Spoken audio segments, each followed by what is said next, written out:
Me Don Berisha vjen të shkëlqejë në Serie A, sot ja doli të asistojë në të dy golat që i dha Lecces fitoren 2-1 ndaj Torinos.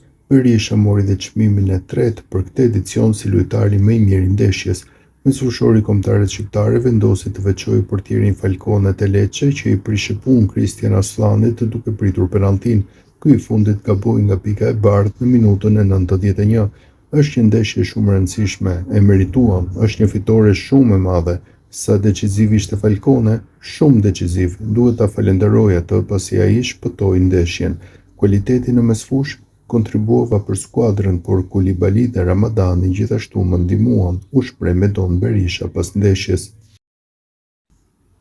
Lecce fitoi 2-1 ndaj Torinos me 2 asist me Don Berishës brenda 3 minutave. Fillimisht në minutën e 20 dhe më pas në minutën e 23.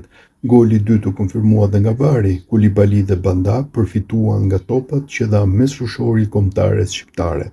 Nga minuta e parë për Torino luajti dhe Cristian Aslani, i cili humbi dhe një penallti në minutën e fundit të ndeshjes. Në anën tjetër Berisha luajti krah Ylber Ramadanit të Lecce në formacionin fillestar. 22 vjeçari është një prej talenteve që i është afruar kombëtares në vitet e fundit.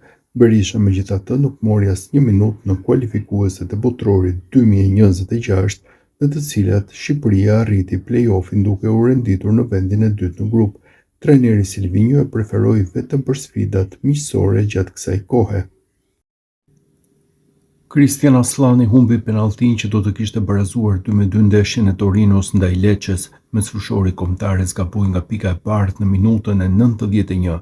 Për të ishte hera e parë që gabon, ndërsa me klube kishte gjuajtur saktë 10 penallti më parë. Protagonist në anën tjetër mbetet me Don Berisha që me 2 asistet e tij për Lecce kontribuoi te fitoria në Serie A. Aslani kërkoi falje për penalltin e humbur dhe tregoi çfarë nuk shkoi në goditjen e penalltisë. Meriti mbetet dhe portieri të Lecces Falcone që i kuptoi krahun. Duhet ta analizojmë. E nisëm keq dhe Lecce na vendosin në presion. Kjo nuk është gjë e mirë, ne jemi Torino dhe duhet të japim çdo gjë në fushë. E marr përgjegjësinë për penalltin dhe u kërkoi falje tifozëve dhe skuadrës. Do ishim futur sërish në ndeshje. Për këtë takim kam ardhur këtu për të folur, t'i kërkoj falje të gjithëve.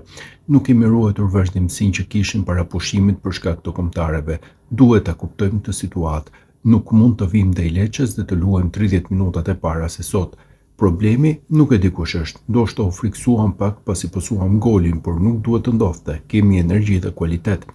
Penalltia ishte gabimi im. Nëse portieri e ndal topin do të thotë se penalltia është goditur keq. Pas 2 finte të Falcones dhe miku Truri, u shpreh Aslani.